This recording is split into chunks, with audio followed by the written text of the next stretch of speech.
Hi, you're with Ollie Hilly from www.tradingbook.net, and I'm a little tired tonight. I'm recording this on Sunday night, the 23rd of August 2015. I'm a little tired tonight, mainly because I was up trading the markets at 3 a.m. on yesterday. That Saturday morning. Obviously in New Zealand time the markets don't close until 8 a.m. so I was trading from 3 till 8. So a little bit tired, but I did want to get this video out before the end of Sunday night, but certainly before the markets open on Monday, because I'm going to be talking about the markets and what might happen on Monday.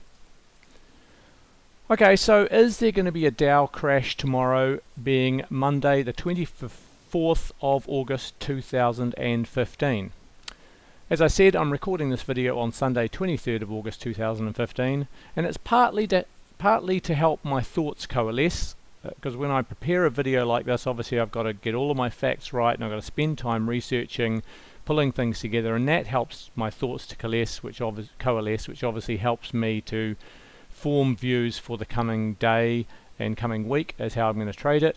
And as I say here, it's partly because this coming week is going to be very interesting and very volatile, and we all need to go into it eyes wide open. So here is my question again: is the Dow going to crash tomorrow, i.e. the 24th of August 2015? Now let me say right at the beginning, as a trader I cannot make predictions, and I'm not going to predict a crash as such, but rather, as always, I use the technical information available to me to assess the probability of anything happening in the market. And of course today I'm looking to see what is the probability of a crash. Also, of course, history is full of wild predictions that never came true and were an embarrassment to the predictor, and I certainly want to avoid that. And I am not known for going out and making any types of wild predictions, and I'm not going to today. And of course, as the famous baseball player Yogi Berra said, making predictions is difficult, especially about the future. And also, there of course have only been a handful of market crashes in the last 100 years. So by chance alone, the probability of calling a crash and getting it right for the next trading day is about 1 in 7,300. If you do the maths of 100 years times 365 days, let's say there have been 5 really decent crashes in that time, 1 chance in 7,300, and I don't like those odds. Okay, so having said all of that, since turning pro as a trader on 1 January 2007, there has not, in my opinion, been a higher probability of a crash than right now. And let me tell you why I think that is so.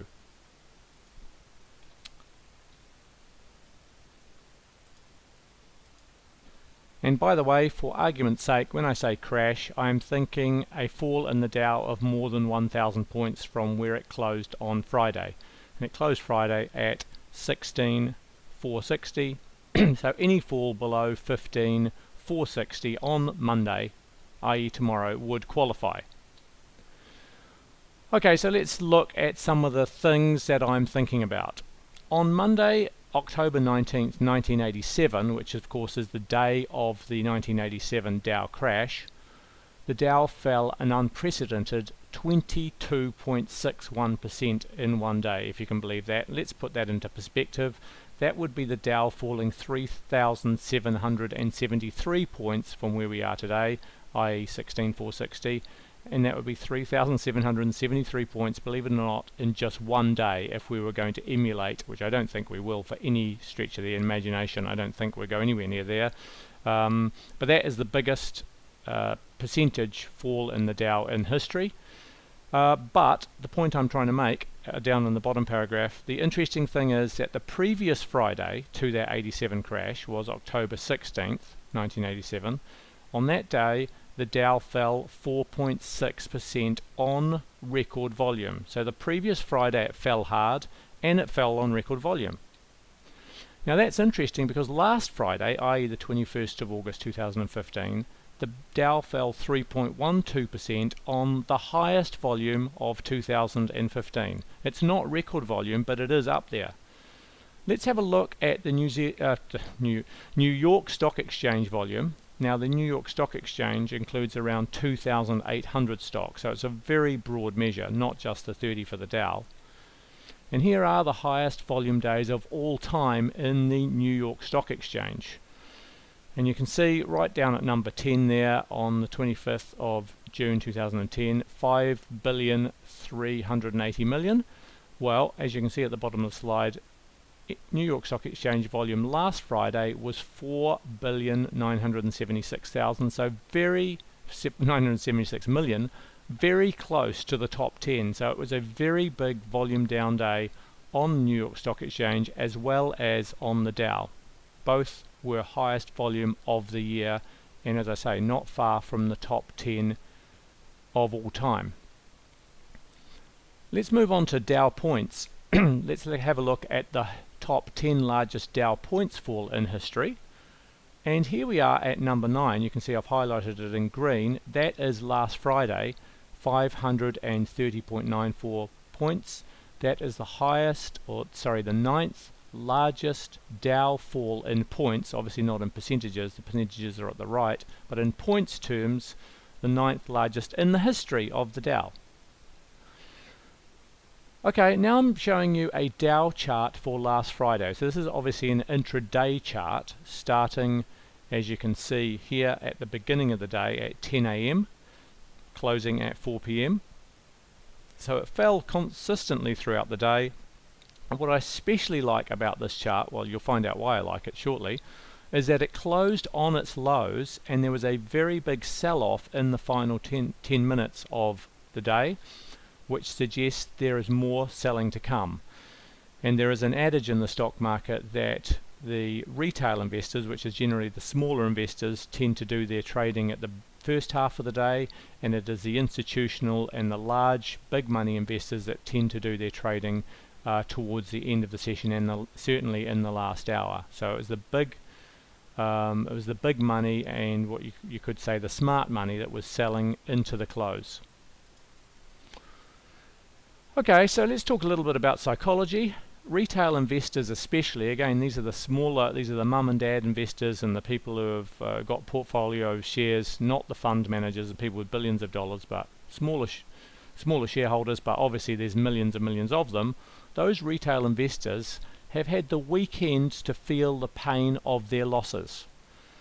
Huge numbers of them will put sell orders in on Monday, meaning the Dow will likely open, will probably gap down, and it will be very volatile, and it will probably, in my opinion, fall further.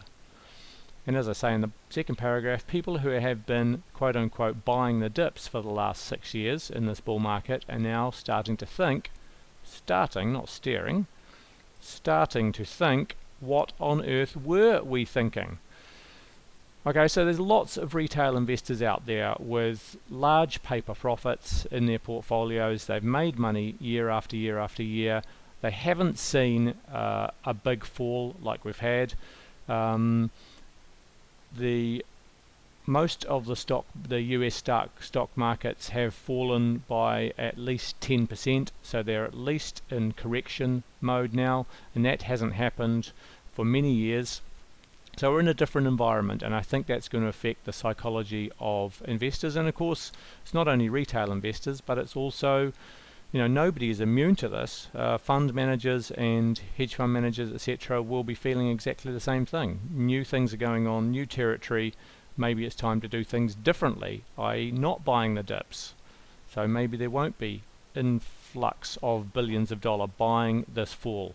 I suspect not, but let's see.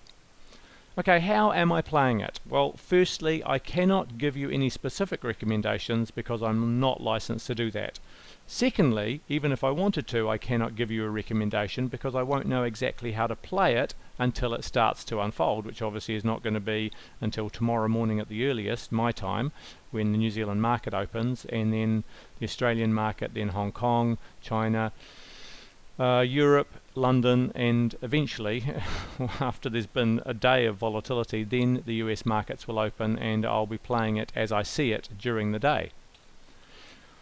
But I can say that I've been bearish for some time, very bearish actually for some time, and I have a very large short position on right now, which obviously means that I will make money, continue to make money if the market continues to fall.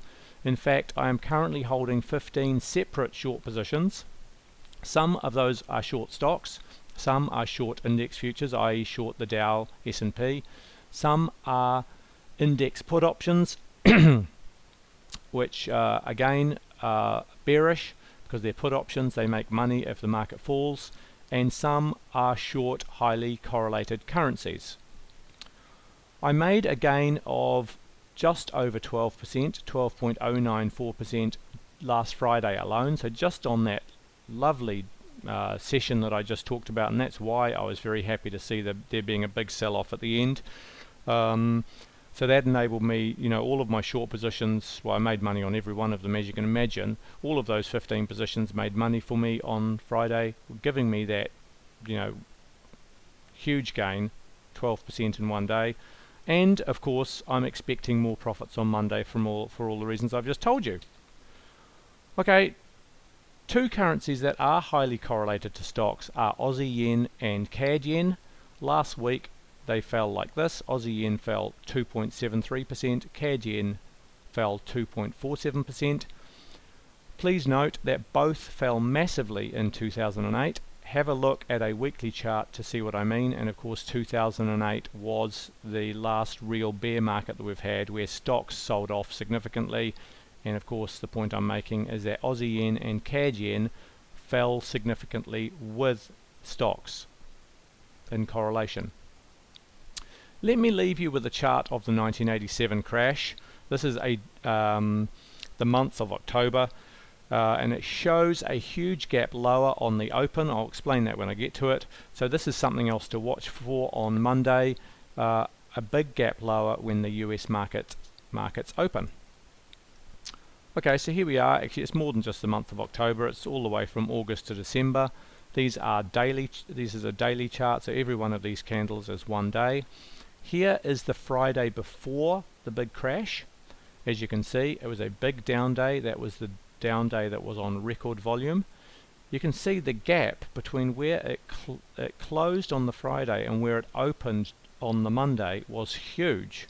Again, I'm not expecting that sort of gap, but I wouldn't be surprised if we saw a gap, and that's something to watch for. If there is a big gap, and by that I mean if you are watching the Dow open on Monday US time, that'll be 10 AM US time.